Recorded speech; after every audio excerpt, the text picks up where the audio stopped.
సింహరాశి వారికి మే నెలలో గోచార ఫలితాలు ఎలా ఉన్నాయో తెలుసుకుందాం. ఈ మే మాసంలో ముఖ్యమైనటువంటి గ్రహాలు రెండు, గురు, రాహువు రాశి మారుతున్నారు. కాబట్టి వీటి యొక్క ప్రభావం బాగా ఉండే అవకాశాలు ఉంటాయి. అయితే ఈ మే మాసంలో 14వ తారీఖు వరకు సూర్యుడు మేషంలో సంచరిస్తున్నాడు. 14 తర్వాత వృషభంలోకి ప్రవేశిస్తున్నాడు. కుజుడు కర్కాటక రాశిలో సంచరిస్తున్నాడు. బుధుడు ముఖ్యంగా ఈ మే మాసంలో 3 రాశుల్లో సంచరిస్తున్నాడు. 6వ తారీఖు వరకు మీనంలో ఉంటున్నాడు. 23వ తారీఖు వరకు మేషరాశిలో సంచరిస్తున్నాడు. 31వ తారీఖు వరకు వృషభ రాశిలో సంచరిస్తున్నాడు. 14వ తారీఖు వరకు గురు వృషభ రాశిలో సంచరిస్తున్నాడు. తదనంతరం మిథున రాశిలోకి ప్రవేశిస్తున్నాడు. శుక్రుడు మీనరాశిలో సంచరిస్తున్నాడు. శనీశ్వరుడు మీనరాశిలో సంచరిస్తున్నాడు. రాహు 18 వరకు మీనంలో ఉంటున్నాడు. 18 తర్వాత కుంభరాశిలోకి ప్రవేశిస్తున్నాడు. కేతువు 18 వరకు కన్యా రాశిలో సంచరిస్తున్నాడు. తదనంతరం సింహరాశిలోకి ప్రవేశిస్తున్నాడు. ఈ విధంగా గ్రహస్థితి ఈ మాసంలో మే మాసంలో ఉంది.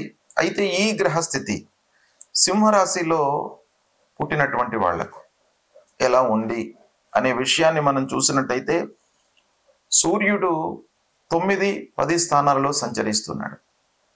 అంటే భాగ్యస్థానము, దశమ స్థానము, అదృష్టము, వృత్తి, ఈ 2 స్థానాలలో సంచరిస్తున్నాడు. ఇక కుజుడు ద్వాదశ స్థానంలో సంచరిస్తున్నాడు, అనానుకూలం. బుధుడు 8, 9, 10 స్థానాలలో అనుకూలంగా ఉన్నాడు. గురువు 10వ స్థానంలో ఉన్నాడు. 14వ తారీఖు వరకు దశమ స్థానంలో ఉన్నాడు. తదనంతరం ఏకాదశ స్థానంలోకి ప్రవేశిస్తున్నాడు. గురు భగవానుడి యొక్క అనుకూలత ఉంది.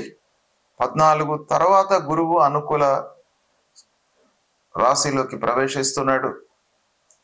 ఇక శుక్రుడు 8వ స్థానంలో అనుకూలంగా ఉన్నాడు. శనీశ్వరుడు 8వ స్థానంలో సంచరిస్తున్నాడు. ఇది చాలా ప్రతికూలమైనటువంటిది. కొన్ని విషయాలలో జాగ్రత్తలు తీసుకోవాలి. రాహువు కూడాను 8వ, 7వ స్థానాలలో, కేతువు ద్వితీయ జన్మస్థానాలలో సంచరిస్తున్నాడు. ఈ విధంగా గ్రహస్థితి ముఖ్యమైనటువంటి గ్రహాలన్నీ కూడాను ఈ విధంగా సంచరిస్తున్నాయి, ఈ స్థానాలలో ఉన్నాయి. అయితే ఓవరాల్ గా మనము చూసినట్టయితే గ్రహస్థితి సింహరాశి వారికి కొంత ప్రతికూలంగానే ఉంది ఈ మాసంలో, మే మాసంలో. అయితే ఇక్కడ మనకు ఒకటి సంతోషకరమైనటువంటి విషయం ఏంటంటే, 8వ స్థానంలో శనీశ్వరుడు, 8వ స్థానంలో రాహువు, 7వ కేతువు. ఇలా రాహు, కేతువులు, శనీశ్వరులు ప్రతికూలంగా ఉన్నప్పటికీ గురువు యొక్క అనుకూలత 14 తర్వాత ప్రారంభమవుతుంది. అంటే గురువు ఏకాదశ స్థానంలోకి వస్తున్నాడు సింహరాశి జాతకులకు. కనుక గురువు అన్ని విధాలుగా మనను కాపాడేటువంటి గ్రహ, మంచి పనులు, శుభకార్యాలు చేయించేటువంటి గ్రహము.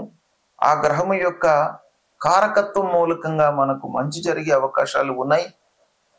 కానీ ఒక పక్కన శని, రాహు, కేతువులు ప్రతికూలంగా ఉన్నారు.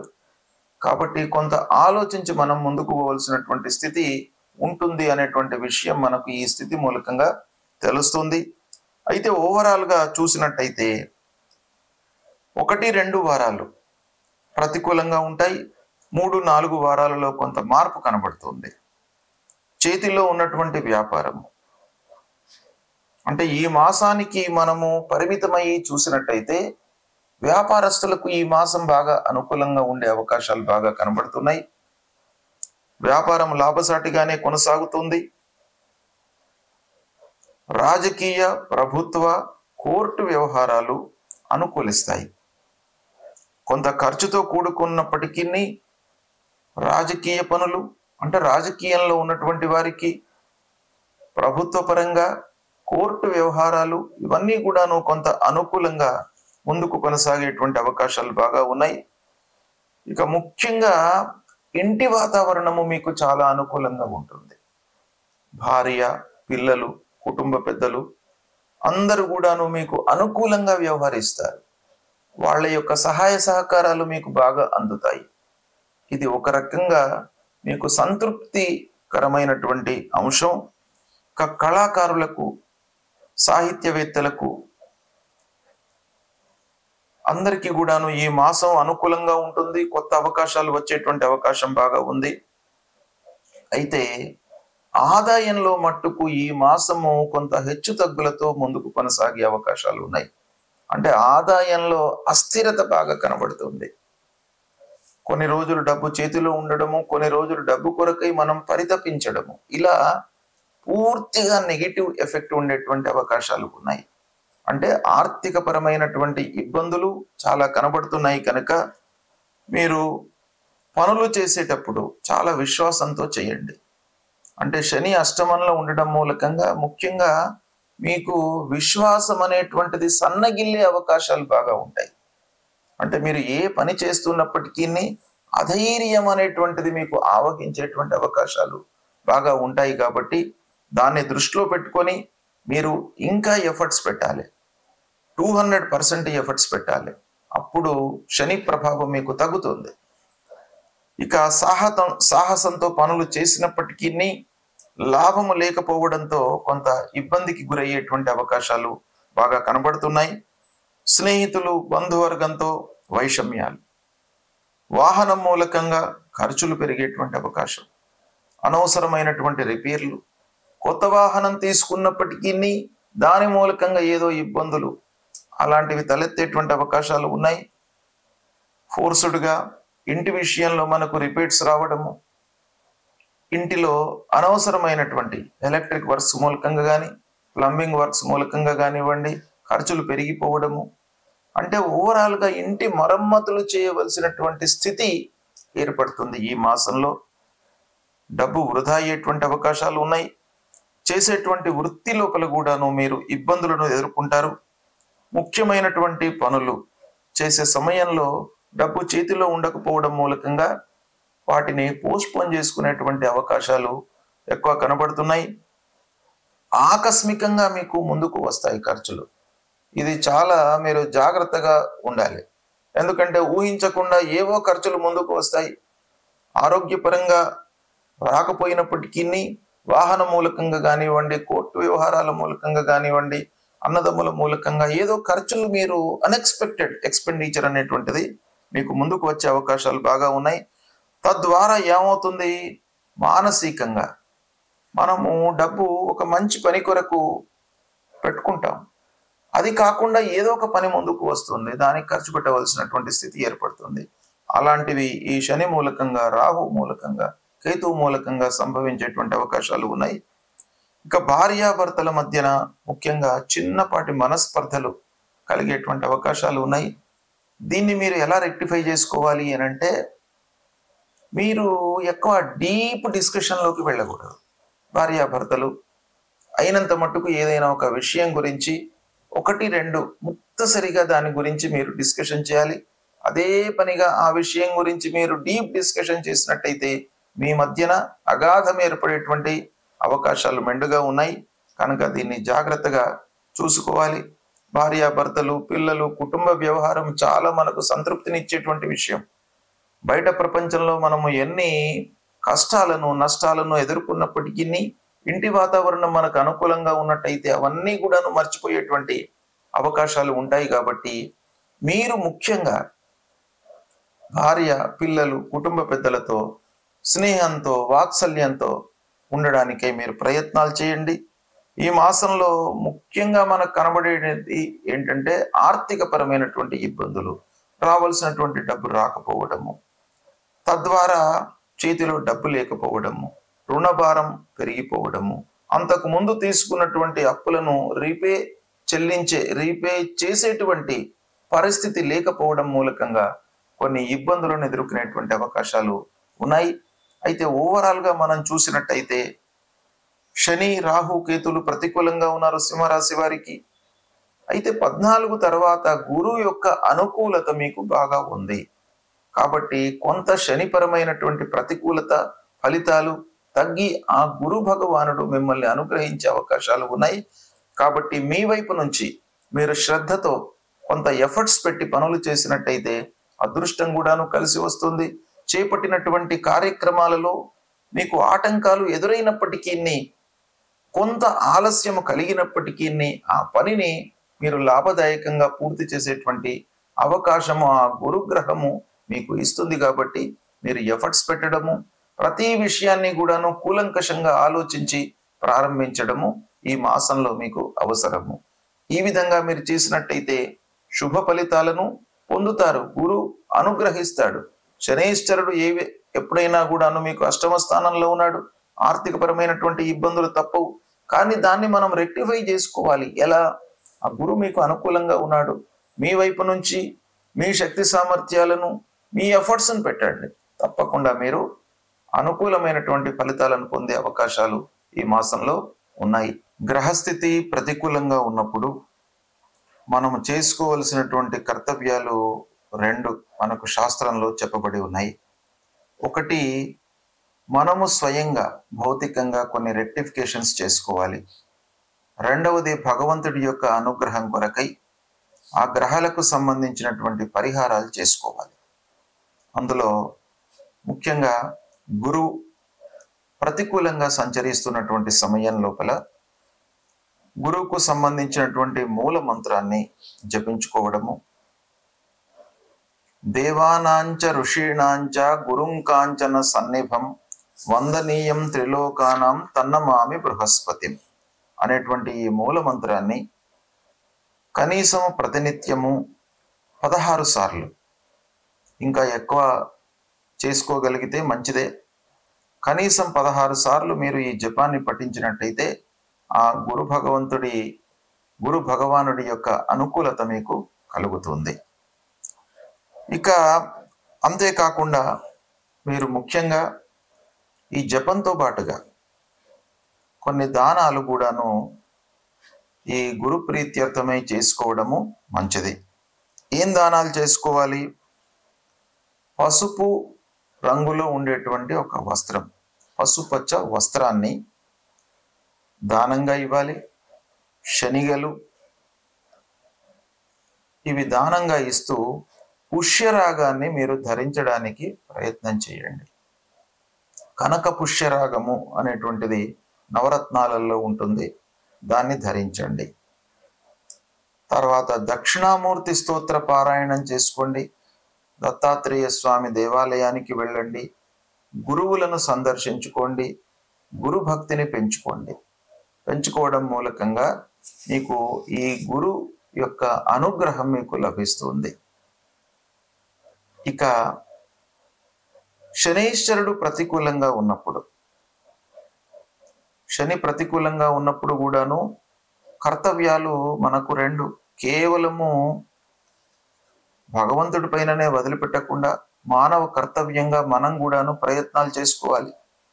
ఏం చేయాలి? శని ముఖ్యంగా మనకు ఆర్థిక స్థితి, ఖర్చు, రాబడి వీటిపైన ప్రభావం చూపిస్తాడు కనుక వాటిని మీరు కట్టడి చేసుకోవడానికి ప్రయత్నాలు చేస్తూనే భగవంతుడి అనుగ్రహం కొరకై మీరు చేయవలసినటువంటిది ఆ శని ప్రీత్యర్థమై శాస్త్రంలో చెప్పబడినటువంటి ఆ శనికి సంబంధించినటువంటి మూల మంత్రాన్ని ప్రతినిత్యం కూడాను చదువుకోవడము.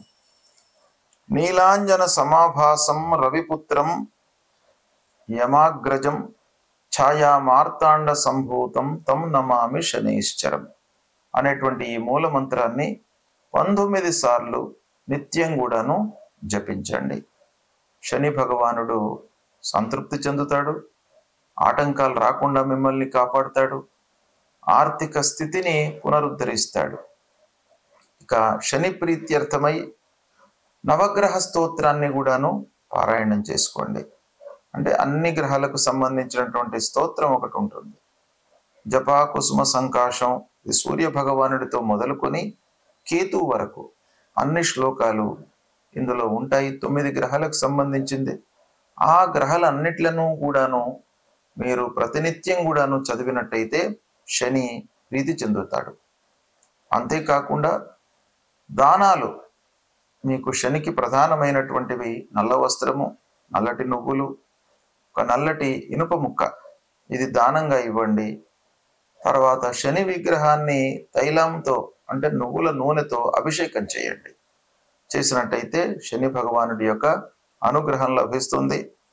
అంతేకాకుండా శనిని ప్రీతి చేసుకోవడానికి ముఖ్యంగా శివారాధన చేయండి, శివ స్తోత్రాన్ని పఠించండి. శని స్తోత్రము, శివుణ్ణి పూజించడము, ఆంజనేయ స్వామి దేవాలయానికి వెళ్ళడము, హనుమాన్ చాలీసా చదువుకోవడము, ఇవి చేసినట్టయితే శని మూలకంగా కలిగేటువంటి మీకు దుష్ప్రభావము తగ్గుతుంది. ఇక రాహు ప్రతికూలంగా ఉన్నప్పుడు రాహు విషయమై రాహు యొక్క మూల మంత్రాన్ని పఠించండి. అర్ధకాయం మహావీర్యం చంద్రాదిత్య విమర్ధనం సింహికా గర్భ సంభూతం తం రాహుం ప్రణమామ్యహం అనేటువంటి ఈ మూల మంత్రాన్ని ప్రతినిత్యం కూడాను 18 సార్లు పఠించండి. రాహు యొక్క అనుగ్రహం లభిస్తుంది. అంతేకాకుండా దుర్గామాతను పూజించండి. మహాకాళి, మహాలక్ష్మి, మహాసరస్వతి స్వరూపిణి అయినటువంటి ఆ దుర్గామాతను ప్రతినిత్యం కూడాను పూజించడం మూలకంగా రాహుకు సంబంధించినటువంటి ప్రతికూలత, దుష్ప్రభావము తగ్గుతుంది. అంతేకాకుండా మినుములు దానం ఇవ్వండి. మినుములను దానం ఇచ్చినట్టయితే రాహు ప్రీతి చెందుతాడు. రాహు మూలకంగా కలిగేటువంటి ప్రతికూలత మీకు తగ్గుతుంది. గోమేధికాన్ని ధరించండి. గోమేధికం అనేటువంటిది నవరత్నాలలో రాహుకు శాస్త్రంలో చెప్పబడినట్టు ఉన్నటువంటి రత్నం గనుక గోమేధికాన్ని ధరించినట్టయితే కూడాను మీకు రాహు ప్రీతి చెందుతాడు. ఇక కేతువు ప్రతికూలంగా ఉన్నప్పుడు కేతు ప్రీత్యర్థమై మూలమంత్రాన్ని జపించండి. ఫలాశ పుష్ప సంకాశం తారకా గ్రహమస్తకం రౌద్రం రుద్రాత్మకం ఘోరం తం కేతుం ప్రణమామ్యహం అనేటువంటి ఈ మూలమంత్రాన్ని ప్రతినిత్యం కూడాను చదవండి. 7 times చదవండి. 7 సార్లు మీరు ప్రతినిత్యం కూడాను ఈ కేతువుకు సంబంధించినటువంటి మూల మంత్రాన్ని చదువుకోండి. గణేశుణ్ణి, గణపతిని, వినాయకుణ్ణి మీరు పూజించండి. తద్వారా మీకు ఆటంకాలు లేకుండా ఉంటాయి. గణపతిని పూజించి ఉండ్రాళ్ళు నైవేద్యంగా సమర్పించండి. ఆ ప్రసాదాన్ని మీరు భక్షించినట్టయితే ఆ కేతు గ్రహానికి సంబంధించినటువంటి దుష్ప్రభావము తగ్గుతుంది. ఇక ఉలువలు దానంగా ఇవ్వండి. ఇచ్చినట్టయితే కేతు ప్రీతి చెందుతాడు.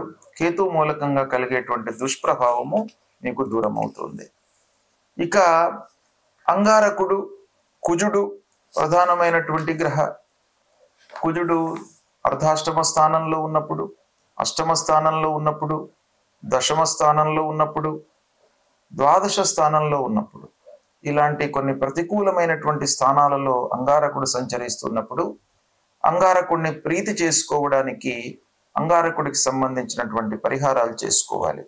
అందులో ముఖ్యంగా అంగారకుడికి సంబంధించినటువంటి మూల మంత్రాన్ని మీరు ప్రతినిత్యం కూడాను జపించడం. అదేంటయ్యానంటే ధరణీ గర్భ సంభూతం విద్యుత్ కాంచన సన్నిభం కుమారం శక్తిహస్తంచ మంగళం ప్రణమామ్యహం అనేటువంటి ఈ మూల మంత్రాన్ని ప్రతినిత్యం కూడాను చదువుకోండి. సుబ్రహ్మణ్య స్వామిని సేవించండి. సుబ్రహ్మణ్య స్వామి దేవాలయానికి వెళ్ళి సుబ్రహ్మణ్య స్వామిని ప్రతినిత్యం కూడాను దర్శించుకున్నట్టయితే మీ లోపల భయము, ఆటంకాలు లేకుండా మిమ్మల్ని కాపాడుతాడు.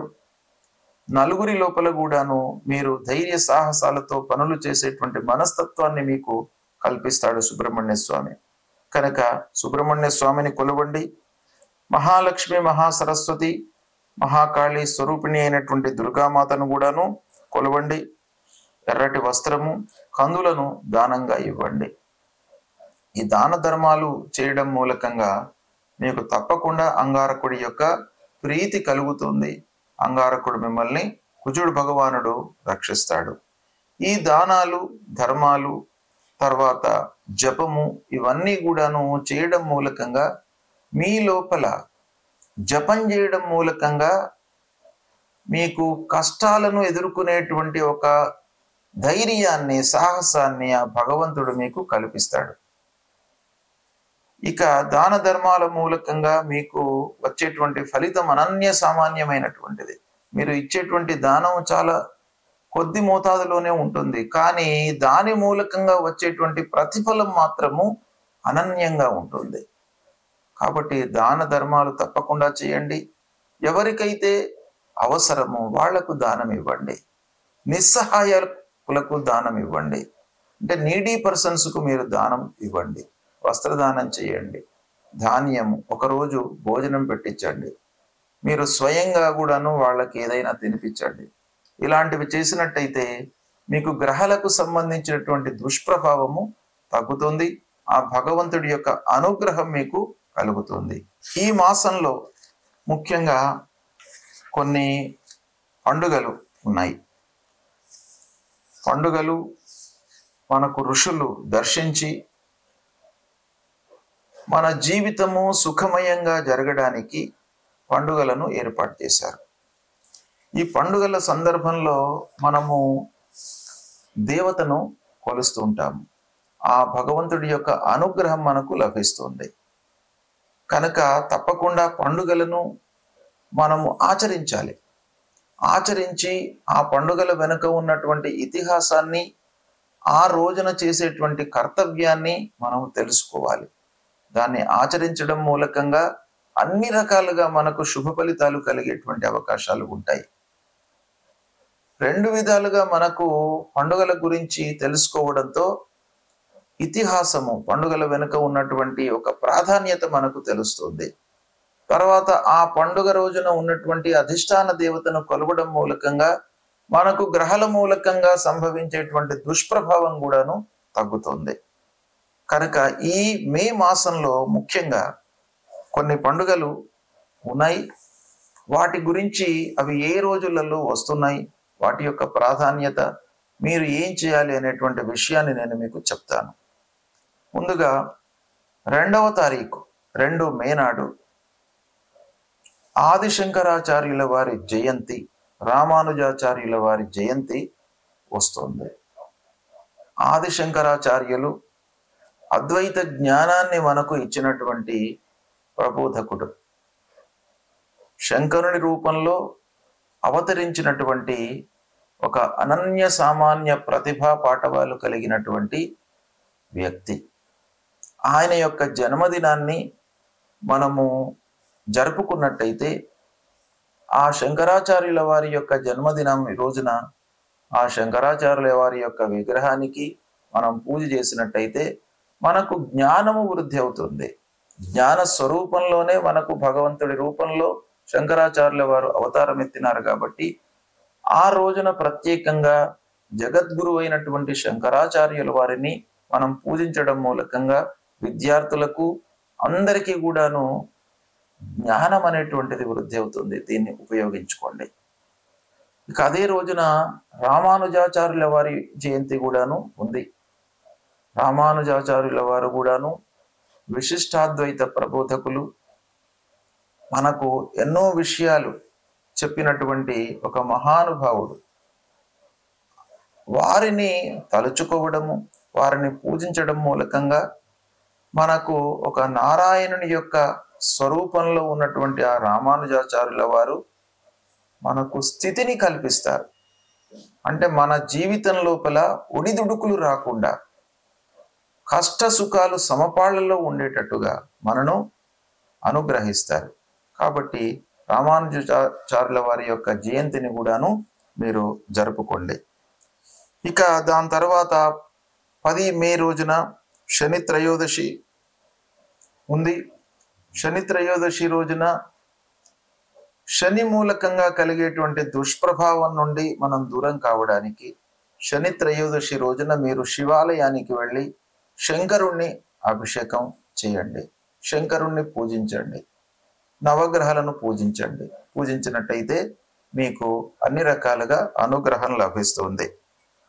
ఇక 11 మే రోజున నరసింహస్వామి యొక్క అవతారము, నరసింహస్వామి జయంతి, నృసింహ జయంతి.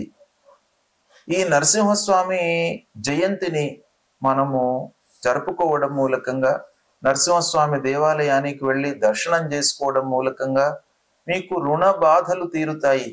దారిద్ర్యము మీ దగ్గరికి రాకుండా ఉంటుంది, కష్టాలు రాకుండా ఉంటాయి. తర్వాత భయభ్రాంతులకు లోను కాకుండా ఉంటారు కాబట్టి ఆ నరసింహస్వామి యొక్క దర్శనము ఈ రోజున చేసుకోండి. తర్వాత 15 మే రోజు నుండి పుష్కరాలు ప్రారంభమవుతున్నాయి. ఇవి 12 రోజుల పాటు ఉంటాయి. పుష్కరాలు సరస్వతి మహానదికి వస్తున్నాయి కనుక సరస్వతి మహానదికి వెళ్ళి స్నానాలు ఆచరించి పితృదేవతల ప్రీత్యర్థమై అర్ఘ్యాలు వదిలినట్టయితే పితృదేవతల యొక్క అనుగ్రహం మీకు లభిస్తుంది. భగవంతుడి కంటే కూడాను ముందు మనకు పితృదేవతల యొక్క అనుగ్రహం కావాలి కాబట్టి ఆ మహా సరస్వతి నదికి వెళ్ళి స్నానం ఆచరించి మీరు పితృదేవతల ప్రీత్యర్థమై నీళ్లు వదిలినట్టయితే తప్పకుండా వాళ్ళ యొక్క అనుగ్రహం లభిస్తుంది. ఒకవేళ అక్కడికి వెళ్ళే మీకు అనుకూలం లేనట్టయితే దగ్గర ఉన్నటువంటి ఏదైనా నదికి వెళ్ళి స్నానం చేయండి. తీర్థ స్నానం చేసి తర్వాత మీరు పితృదేవతల కొరకై అర్ఘ్యాలను వదిలిపెట్టండి. వాళ్ళ యొక్క అనుగ్రహం లభిస్తుంది. 22 మే రోజున కొన్ని ప్రాంతాలలో హనుమ జయంతి జరుపుకుంటున్నారు. చైత్ర పౌర్ణిమ తర్వాత వైశాఖ బహుళ దశమి ఈ రెండు ప్రహతంగా ఉన్నాయి. కొన్ని ప్రాంతాలలో వైశాఖ బహుళ దశమి హనుమ జయంతి జరుపుకుంటున్నారు. కాబట్టి ఈ 22 మే రోజున హనుమ జయంతి సందర్భంగా కూడాను ఆంజనేయ స్వామిని దర్శించుకోండి. మీకు భయభ్రాంతులు లేకుండా మిమ్మల్ని కాపాడుతాడు. శనీశ్వరుడి మూలకంగా కలిగేటువంటి దుష్ప్రభావం నుండి కూడాను మీరు దూరం అవుతారు. ఆంజనేయ స్వామిని దర్శించడం మూలకంగానే మీకు బుద్ధి బలం పెరుగుతుంది, భయభ్రాంతులు లేకుండా ఉంటాయి. కాబట్టి ఇది తప్పకుండా మీరు ఆచరించండి. మళ్ళీ 24 మే రోజున కూడాను శని త్రయోదశి వస్తుంది. శని ప్రదోషమే ఉంది. ఆ రోజున కూడాను శివారాధన చేయండి. శివుని అభిషేకం చేయండి. తప్పకుండా మీకు శని మూలకంగా కలిగేటువంటి గ్రహాల మూలకంగా కలిగేటువంటి దుష్ప్రభావము దూరమవుతుంది. ఈ విధంగా 25వ తారీఖు నాడు మళ్ళీ మాస శివరాత్రి ఉంది. ప్రతి మాస శివరాత్రి రోజున మీరు శివుణ్ణి దర్శించుకోండి. ప్రదోష సమయం లోపల శివాభిషేకం చేయండి. వీలైతే తప్పకుండా మీకు గ్రహాల మూలకంగా కలిగేటువంటి దుష్ప్రభావము అన్ని కూడాను దూరమవుతాయి. ఈ విధంగా ఈ పండుగలను కూడాను ఈ మాసంలో వచ్చేటువంటి ముఖ్యమైనటువంటి పండుగలను కూడాను మీరు జీవితంలో వీటిని ఆచరించినట్టయితే ఆ నవగ్రహాల మూలకంగా కలిగేటువంటి దుష్ప్రభావము నిర్వీర్యమవుతుంది. భగవంతుడి యొక్క అనుగ్రహం మీకు లభిస్తుంది. కనుక ఈ పండుగలను కూడాను మీరు ఆచరించండి. శుభ ఫలితాలను పొందండి. శుభం.